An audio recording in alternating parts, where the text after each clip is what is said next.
Pune ring road या भव्य प्रकल्पाबद्दल बोलताना आपण आपल्या या रिंग रोडच्या सिरीजमध्ये जवळपास सर्वच महत्त्वाच्या मुद्द्यांवर सविस्तर माहिती जाणून घेतली आहे। मात्र या संपूर्ण सिरीजमधील सर्वात महत्त्वाचा आणि सर्वाधिक चर्चेचा विषय अजूनही बाकी आहे आणि तो म्हणजे पुणे रिंग रोडचा खर्च। कारण बऱ्याचदा पुणे रिंग रोड हा भारतातील सर्वात महागडा रस्ता आहे असा दावा देखील केला जातोय, पण काही जण तर महाराष्ट्राच्या इतिहासातील सर्वात खर्चिक रस्ते प्रकल्प असल्याचं देखील सांगत आहेत। पण या दाव्यामध्ये नेमकं किती तथ्य आहे? पुणे रिंग रोडचा खर्च नेमका किती आहे? शिवाय सुरुवातीला याचा खर्च नेमका किती मंजूर करण्यात आला होता आणि आज 2026 मध्ये हा खर्च कितपत पोहोचलेला आहे? याशिवाय हा प्रकल्प पूर्ण होईपर्यंत किती खर्च होण्याची शक्यता आहे? या सगळ्याच महत्त्वाच्या प्रश्नांची उत्तरं आपण आजच्या या 14व्या भागामध्ये जाणून घेणार आहोत, त्यामुळे हा व्हिडिओ शेवटपर्यंत नक्की पहा। नमस्कार, मी रामेश्वरी आणि तुम्ही पाहताय cut to cut. Pune ring road Pune शहरासह महाराष्ट्राच्या अनेक भागातील वाहतूक कोंडी कमी करण्यासाठीचा महत्त्वाचा प्रकल्प।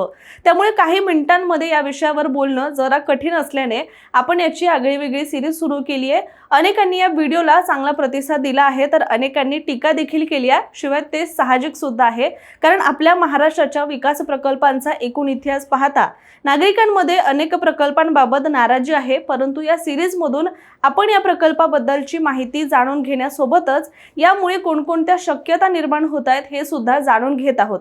आता रिंग रोड बद्दलच बोलायचं झालं तर आपण या रस्त्यामुळे कोणकोणत्या भागांचा विकास होईल, किती जमीन संपादित केली जाते, कोणते उड्डाणपूल यातले कुठे कुठे आहेत, शिवाय किती इंटरचेंज कुठे आहेत, त्याचबरोबर असे कितीतरी महत्त्वाचे मुद्दे सुद्धा आपण या सिरीजच्या माध्यमातून अभ्यासलेले आहेत आणि त्यामुळे हा किती भव्य दिव्य आणि विशाल प्रकल्प आहे याचा आपल्याला देखील अंदाज येतोय आणि त्यामुळे या प्रकल्पाच्या खर्चाबद्दल असणारे गैरसमज आणि गोंधळ सुद्धा आता आपल्याला दूर करता येतात। तर रिंग रोड प्रकल्पाच्या सुरुवातीला म्हणजेच साधारण 2021च्या सुमारास पुणे रिंग रोडच्या पूर्व आणि पश्चिम अशा दोन्ही भागांचा एकत्रित अंदाजित खर्च हा सुमारे 22,335 कोटी रुपये निश्चित करण्यात आला होता। त्यावेळी हा आकडा ऐकूनच अनेकांना आश्चर्य वाटलं होतं, कारण महाराष्ट्रात इतक्या मोठ्या खर्चाचा रस्ते प्रकल्प यापूर्वी फारसा पाहायला मिळाला नव्हता। शिवाय या खर्चामध्ये जमीन संपादन, त्याचबरोबर मुख्य रस्ता, सर्व्हिस रोड, उड्डाणपूल, त्याचबरोबर इंटरचेंज, अंडरपास आणि इतर आवश्यक पायाभूत सुविधांचा देखील समावेश होता। मात्र त्यानंतर परिस्थिती बदलत गेली। पुण्याच्या आसपासच्या भागातील जमिनीचे दर मोठ्या प्रमाणात वाढले, जमीन संपादनासाठी द्यावा लागणारा मोबदला वाढला, त्याचबरोबर बांधकाम साहित्याच्या किमती वाढल्या। शिवाय प्रकल्पाच्या डिझाईनमध्ये सुद्धा अनेक बदल करण्यात आले। काही ठिकाणी अतिरिक्त इंटरचेंज जोडण्यात आले, काही भागांमध्ये कनेक्टिव्हिटी वाढवण्यात आली, तर काही ठिकाणी अभियांत्रिकी स्वरूपातील बदल देखील मोठ्या प्रमाणात करण्यात आले आणि याचा थेट परिणाम प्रकल्पाच्या खर्चावर झालाय। अर्थात 2024 मध्ये सुधारित अंदाजपत्रक तयार करण्यात आलं आणि तेव्हा पुणे रिंग रोडचा खर्च तब्बल 42,711 कोटी रुपयांपर्यंत पोहोचल्याचं स्पष्ट झालंय। म्हणजे अवघ्या 3 वर्षांमध्ये या प्रकल्पाच्या खर्चांमध्ये जवळपास 20,000 कोटी रुपयांची वाढ झाल्याचं सुद्धा स्पष्टपणे दिसून आलंय। दरम्यान खर्च वाढ इथेच थांबलेली नाहीये, तर 2026 पर्यंत विविध सरकारी बैठका, विधानसभेतील चर्चा आणि प्रशासकीय कागदपत्रांमध्ये पुणे रिंग रोडच्या संभाव्य खर्चाचा आकडा सुमारे 55,000 कोटी रुपयांपर्यंत पोहोचल्याचं सांगितलं जाऊ लागलंय। अर्थात हा अंतिम खर्च नाही, पण प्रकल्प पूर्ण होईपर्यंत खर्च याच पातळीवर किंवा त्याहून अधिक होऊ शकतो असा अंदाज सुद्धा व्यक्त केला जातोय। मात्र इथे एक गोष्ट समजून घेणं अत्यंत महत्त्वाचं आहे। 55,000 कोटी रुपयांचा आकडा चर्चेत असला तरी याचा अर्थ एवढा पैसा आधीच खर्च झाला असा होत नाहीये। प्रत्यक्षात प्रकल्प अजूनही विविध टप्प्यांमध्ये सुरू आहे। त्याचबरोबर जमीन संपादन, मोबदला वितरण, काही पॅकेजेसची बांधकामं आणि प्राथमिक कामं सुरू आहेत आणि त्यामुळे अंतिम खर्चाचा नेमका आकडा हा प्रकल्प पूर्ण झाल्यानंतरच समोर येईल। आणि आता सर्वात महत्त्वाचा प्रश्न म्हणजे होणाऱ्या चर्चांनुसार पुणे रिंग रोड हा खरोखरच भारतातील सर्वात महागडा रस्ता आहे का? तर याचं उत्तर थोडं गुंतागुंतीचं आहे, कारण जर आपण एकूणच प्रकल्प खर्च पाहिला तर पुणे रिंग रोड हा भारतातील सर्वात मोठ्या आणि सर्वाधिक खर्चिक रस्ते प्रकल्पांपैकी एक नक्कीच मानला जातोय। कारण 50 ते 55,000 कोटी रुपयांच्या घरात जाणारा कोणताही रस्ते प्रकल्प हा छोटा प्रकल्प असू शकत नाहीये।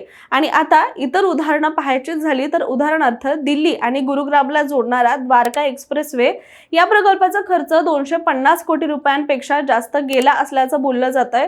कारण या महामार्गावर भारतातील पहिला 4 स्तरीय इंटरचेंज, मोठे एलिव्हेटेड सेक्शन, बोगदे आणि अत्यंत कठीण अभियांत्रिकी कामं सुद्धा करण्यात आली आहेत। याचबरोबर महाराष्ट्रातील मुंबई पुणे एक्सप्रेसवेवरील मिसिंग लिंक प्रकल्प हा देखील अत्यंत खर्चिक असल्याचं मानलं जात आहे आणि अवघ्या 20 किलोमीटरच्या भागासाठी इथे सुमारे 6,700 कोटी रुपये खर्च करण्यात आले असून प्रति किलोमीटर खर्च 300 कोटी रुपयांहून सुद्धा अधिक असल्याचं बोललं जात आहे। आणि या प्रकल्पामध्ये सह्याद्रीच्या डोंगर रांगांमधून बोगदे, त्याचबरोबर उंच पूल आणि अत्यंत अवघड अभियांत्रिकी कामं देखील करण्यात आली आहे। शिवाय जवळपास 700 किलोमीटर लांबीचा समृद्धी महामार्ग हा देखील 55 ते 60 हजार कोटी रुपयांच्या घरामध्ये खर्च झाल्याचं विविध अहवालांमध्ये नमूद करण्यात आलंय आणि भविष्यात जर शक्तीपीठ महामार्ग साकारला गेलाच तर त्याचा खर्च देखील 80,000 कोटीपेक्षा जास्त असेल असा अंदाज देखील उपलब्ध माहितीनुसार समोर येतोय। त्यामुळे या सगळ्याच्या तुलनेमध्ये पुणे रिंग रोड नक्कीच भारतातील सर्वात महागडा रस्ता नाहीये आणि म्हणूनच या प्रकल्पाची तुलना केवळ एका रस्त्याशी करता येत नाही। हा प्रकल्प पुण्याच्या पुढील 50 वर्षांच्या वाहतुकीचा पाया ठरणारे हजारो कोटी रुपयांचा खर्च, हजारो हेक्टर जमीन संपादन, त्याचबरोबर यातले पूल, इंटरचेंज, त्याचबरोबर लाखो नागरिकांच्या भविष्यातील प्रवासाशी जोडलेला हा प्रकल्प मानला जातोय आणि यामुळे निश्चितच पुणे शहराची वाहतूक कोंडीतून सुटका होईल आणि परिणामी इतर जिल्ह्यांकडे जाणाऱ्या वाहतुकीला सुद्धा वेग मिळणार आहे। परंतु सध्या या प्रकल्पाचा आउटर भाग वेगामध्ये असून इनर रिंग रोडच्या कामाची गती ही अजूनही संथ आहे। त्यामुळे इनर रिंग रोड साठी कोणतं वर्ष उजाडेल हे सांगणं जरा कठीण आहे, परंतु आउटर रिंग रोड प्रकल्प हा 2027च्या शेवटापर्यंत सुरू होण्याचा अंदाज व्यक्त केला जातोय। परंतु हे सगळं आपल्याला येणाऱ्या काळामध्ये समजेल। मात्र तोपर्यंत आपण इथेच थांबूया। मात्र तुम्ही ही संपूर्ण सिरीज अजून जर पाहिली नसेल तर त्यासाठी कट टू कटच्या YouTube चॅनलला सबस्क्राइब करायला मात्र विसरू नका।